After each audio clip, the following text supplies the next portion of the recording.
கர்த்தராகிய இயேசு கிறிஸ்து நாமத்தினால் அவரை நான் வாழ்த்துகிறேன்.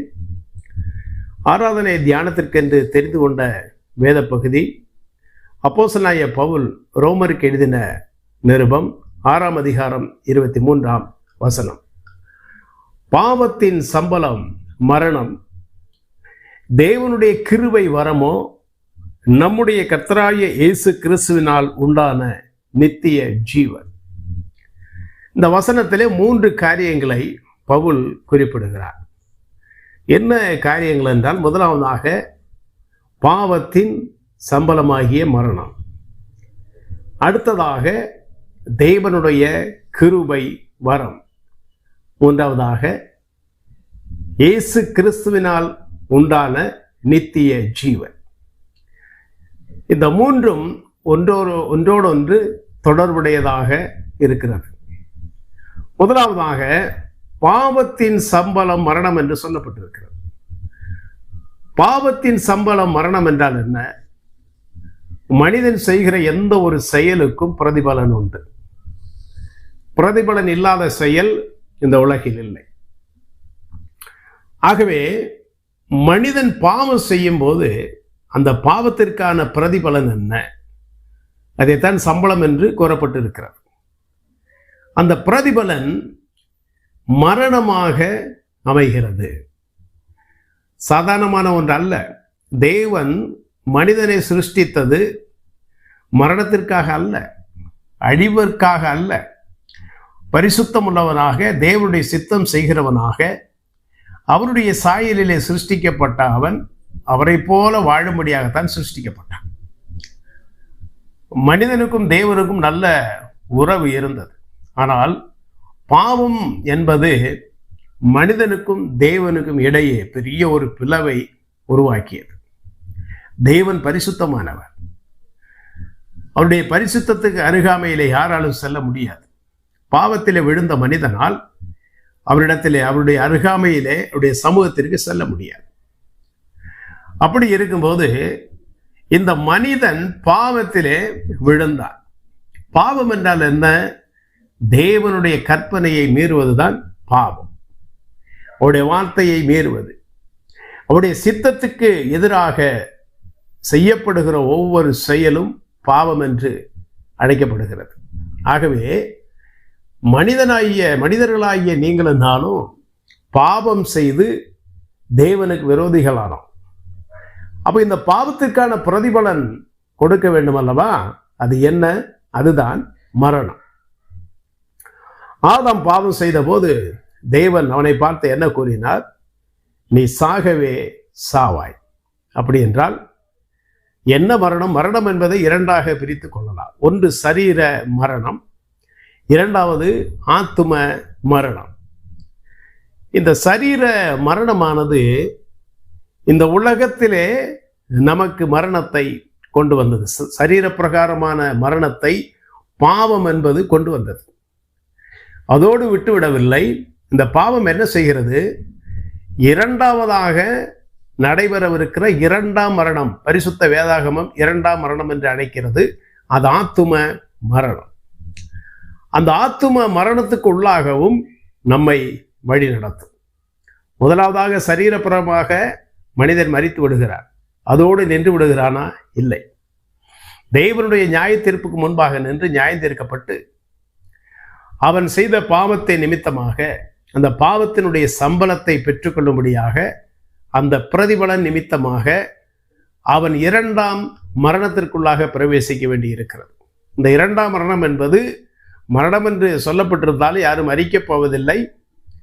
நித்திய காலமாக தேவனற்ற இடத்திலே, வாதிக்கப்படுகிற ஒரு இடத்திலே, வாதை நிறைந்த, வேதனை நிறைந்த ஒரு இடத்திலே தள்ளப்படுவது, அதுதான் இரண்டாம் மரணம். ஆகவே பாவம் என்பது சாதாரணமான ஒன்று அல்ல, மிக கொடூரமான ஒன்று. மனிதர்களாகிய நாம் பாவத்தை சர்வ சாதாரணமாக செய்து விடுகிறோம்.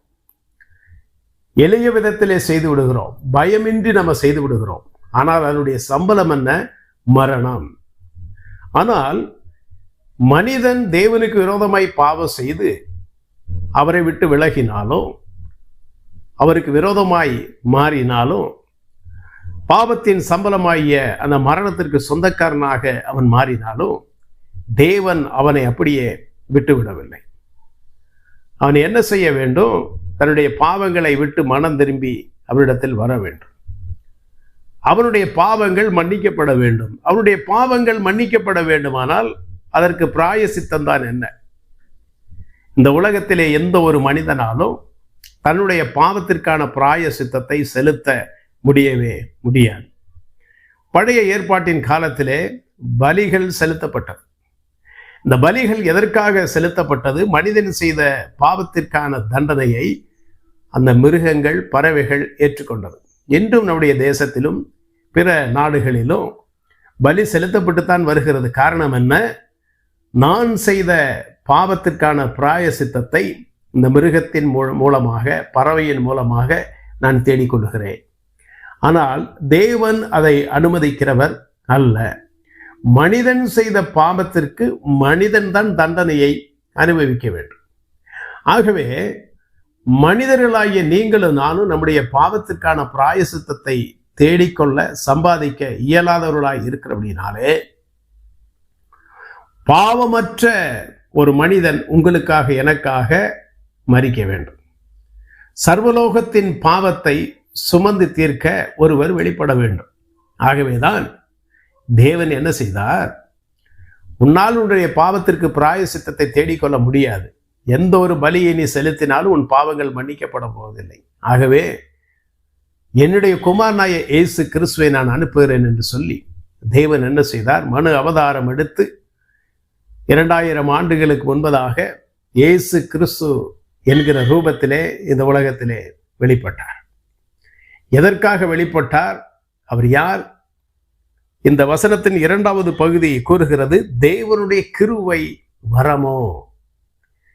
அப்ப தேவனுடைய ஒரு கிருபை வரம். அப்படி என்றால் அருகதையற்ற மனிதனுக்கு, தகுதியற்ற மனிதனுக்கு தேவன் ஒரு வரத்தை கொடுக்கிறார். அது என்ன வரம்? இரக்கம் நிறைந்த, தயவு நிறைந்த ஒரு வரம். பாவியாய் இருக்கிற நீ உன் பாவங்களுக்கான பிராயசித்தத்தை தேடிக்கொள்ளாமல் உன் பாவங்கள் மன்னிக்கப்படுவதற்கு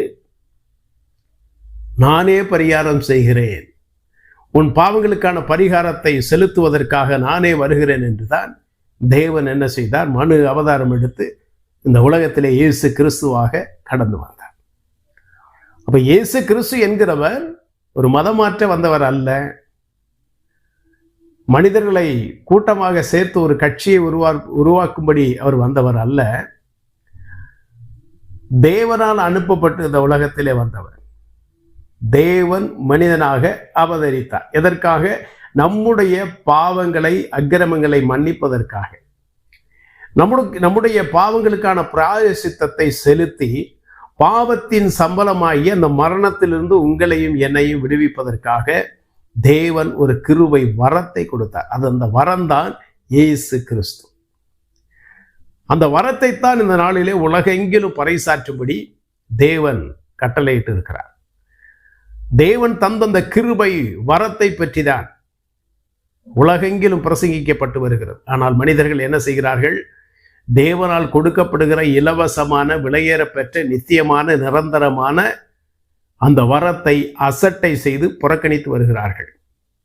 ஆகவே பாவம் செய்து அந்த பாவத்திற்கான சம்பளமாகிய மரணத்தை சம்பாதித்துக் கொண்ட மனிதனுக்காக தேவன் இரக்கம் நிறைந்தவராய் ஒரு கிருபை வரமாகிய இயேசு கிறிஸ்துவை இந்த உலகத்திற்கு அனுப்பினார். அந்த இயேசு கிறிஸ்துவானவர் என்ன செய்தார்? நம்முடைய கர்த்தராய இயேசு கிறிஸ்துவினால் உண்டான நித்திய ஜீவன். தேவனுடைய கிருபை வரம் என்பது எப்படி வெளிப்பட்டது? நித்திய ஜீவனாக வெளிப்பட்டது. எவ்வளவு ஒரு பாக்கியம்! நித்திய ஜீவன் என்றால் என்ன? மரணத்திற்கு எதிரானது நித்திய ஜீவன். நீங்களும் நானும் வாழ்ந்து கொண்டிருக்கிற வாழ்க்கை நித்தியமான ஒரு வாழ்க்கை அல்ல. நித்தியமான வாழ்க்கை என்பது தேவனோடு இணைந்து வாழக்கூடிய ஒரு வாழ்க்கை. அதுதான் நித்திய ஜீவன். தேவனுடைய கிருபை வரமானது மனிதனுக்கு எதை தருகிறது? கர்த்தராய இயேசு கிறிஸ்துவின் மூலமாக உண்டாகக்கூடிய நித்திய ஜீவன். அப்ப இந்த நித்திய ஜீவன் எவ்வாறு வருகிறது என்றால் இயேசு கிறிஸ்துவின் மூலமாக. முதலாவதாக மனிதன் பாவம் செய்து மரணமாகிய அந்த சம்பளத்துக்கு சொந்தக்காரனான. தேவன் இரக்கம் உண்டவராய் அவனுக்கு ஒரு கிருபை வரத்தை கொடுத்தார். அந்த கிருபை வரத்தின் பெயர் நித்திய ஜீவன். அந்த கிருபை வரமானது யார் மூலமாக வெளிப்பட்டதென்றால் இயேசு கிறிஸ்துவின் மூலமாக வெளிப்பட்டது. அவர்தான் இந்த உலகத்தின், இந்த சர்வலோகத்தின் பாவத்தை சுமந்து தீர்ப்பதற்கு வெளிப்பட்டவர். இந்த நாளிலே நீங்களும் நானும் இந்த இடத்திலே அமர்ந்திருக்கிறோம் என்றால், ஆராதிக்க வந்திருக்கிறோம் என்றால், அதற்கு காரணம் கர்த்தராகிய இயேசு கிறிஸ்துவின் சிலுவை மரணம்.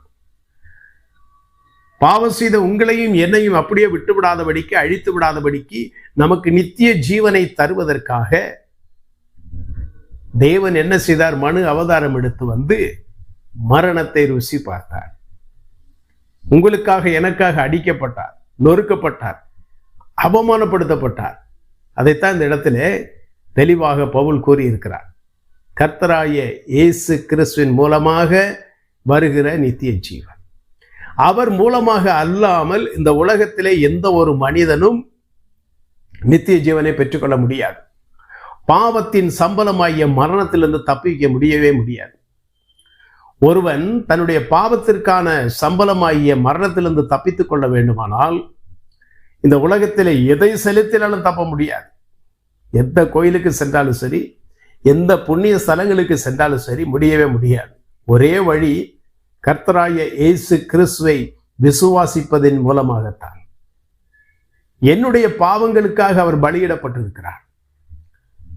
பாவத்தின் சம்பளமாகிய மரணத்திலிருந்து என்னை மீட்பதற்காக, என்னை தப்புவிப்பதற்காக, நான் செய்த பாவத்திற்கான தண்டனையை தம்மீது அவர் ஏற்றுக்கொண்டு மரித்து அடக்கம் பண்ணப்பட்டு 3ஆம் நாள் உயிரோடு கூட எழுந்து இன்றும் ஜீவித்துக் கொண்டிருக்கிறார்.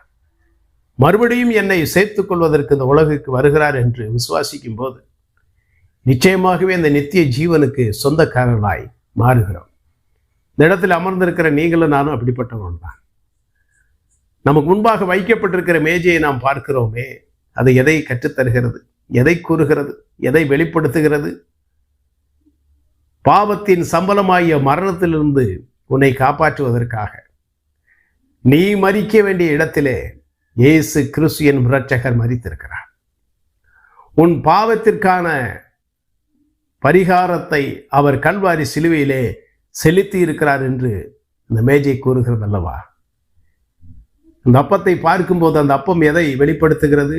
இயேசு கிறிஸ்துவின் சரீரமானது நமக்காக, நம்முடைய பாவங்களின் நிமித்தமாக சின்னாபின்னமாக்கப்பட்டது, நொறுக்கப்பட்டது. இந்த பாத்திரம் எதை காட்டுகிறது?